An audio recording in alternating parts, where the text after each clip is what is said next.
Have you ever stopped to wonder how a complex creature, anything from a tiny bug to a massive whale, is actually put together? Well, today we're going to decode the very blueprint of animal life. We're diving deep into the fundamental building blocks that make everything possible: animal tissues. Just think about it for a second. Your body is this bustling city, home to billions of individual cells. So how on earth does this huge collection of tiny little units manage to coordinate everything from breathing and thinking to healing a cut? I mean, how do they all work together? Well, the answer isn't just chaos. It's a beautifully organized system. It all comes down to this elegant hierarchy. See, individual cells team up to form tissues. Then, different tissues combine to build organs, like your heart or your stomach. And finally, those organs cooperate in what we call organ systems. So, tissues are that absolutely essential middle step. They're the bridge that connects a single cell to a fully functioning organ. So what exactly is a tissue then? Well, here's the official definition. It's a group of similar cells, along with all the stuff between them, all working together to do one specific job. It's really the ultimate example of teamwork, just on a microscopic level. Okay, so here's our game plan. We'll start with that big picture view, from cells to systems. Then, we're going to explore the four major types of tissue: the covering tissue, the supporting tissue, the moving tissue, and the controlling tissue. And to wrap it all up, we'll see how they come together to run the whole show, the body's master plan. All right, first up, we have epithelial tissue. The easiest way to think about this stuff is as the body's surface specialist. It provides a covering or a lining for pretty much every part of your body, whether it's facing the outside world or lining the cavities deep inside. Now, epithelial tissue comes in two main flavors. First, you've got simple epithelium, which is just a single, delicate layer of cells. It's perfect for lining internal spaces, like body cavities and tubes where things need to pass through. Then you have compound epithelium, which is built tough with two or more layers stacked up. Its main job? Protection. And the best example of that is right there on the surface of your body, your skin. And this is where we see just how brilliant the design is, how structure perfectly matches function. This is squamous epithelium. The cells are incredibly thin and flat, kind of like little paving stones. And that's no accident. This super thin design creates the perfect surface for diffusion, letting oxygen pass effortlessly from your lungs into your blood.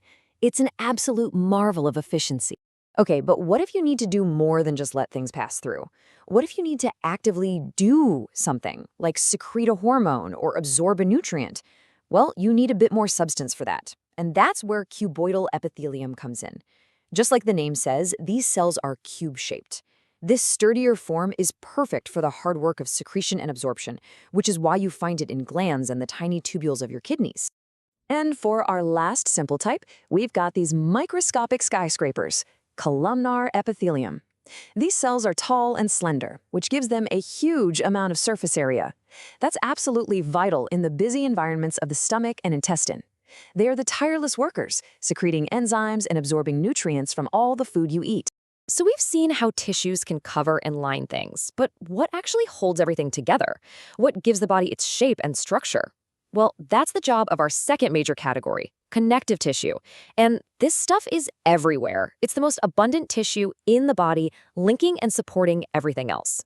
Connective tissue is incredibly diverse. It can be soft and gel-like or literally hard as a rock.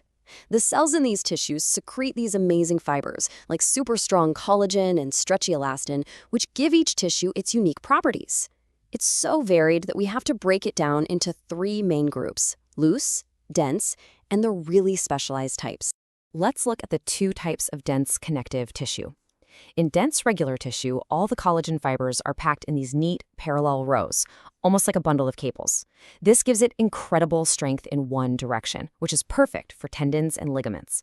But then you have dense irregular tissue, where the fibers are all jumbled up, pointing in every direction. This gives it strength against tension from all sorts of angles, which is exactly what your skin needs to handle. Now for the cool specialized types. And this first one, cartilage, has this really unique mix of properties. Its internal structure, its matrix, is solid enough to resist being squished, but it's also flexible and pliable. You can feel this exact combination of strength and give right now. Just wiggle the tip of your nose or your outer ear. That's cartilage at work. But what if you need support that isn't flexible at all? Then you need bone.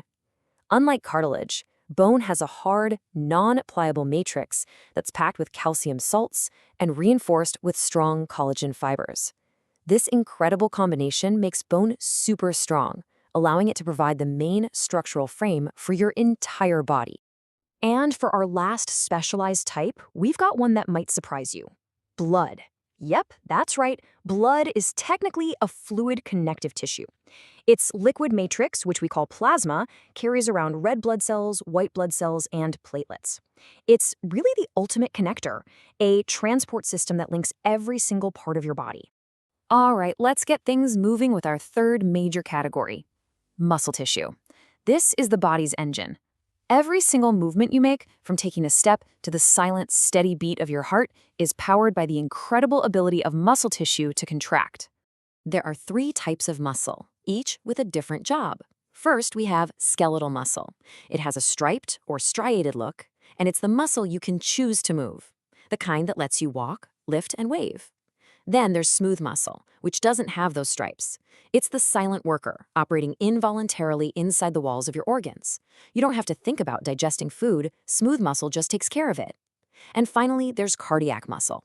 It's a fascinating mix. It's striated like skeletal muscle for powerful contractions, but it's involuntary like smooth muscle, and you only find it in one place, the tireless, ever-beating heart.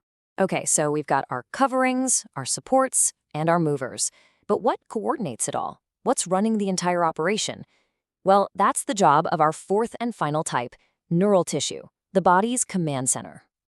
And the star of this show is the neuron. Neurons are what we call excitable cells.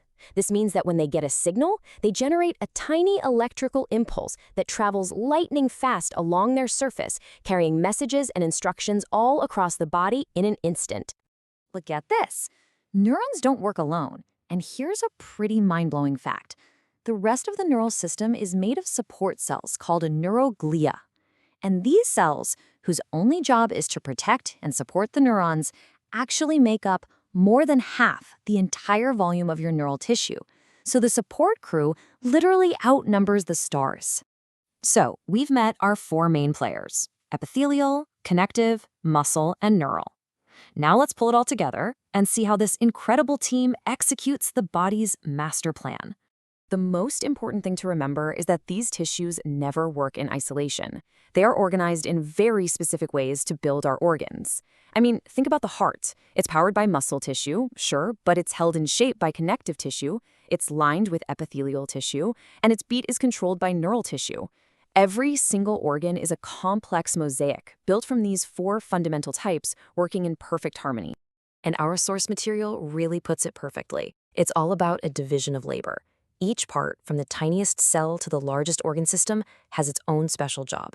They all split the work, and each one contributes to the survival of the body as a whole. It is the ultimate integrated system. This intricate organization, this beautiful hierarchy from cell to system, it is the very basis of complex life. It's the blueprint for survival. And that leaves us with one final, very important question to think about. If this is the plan for keeping us alive, what happens when it all starts to break down?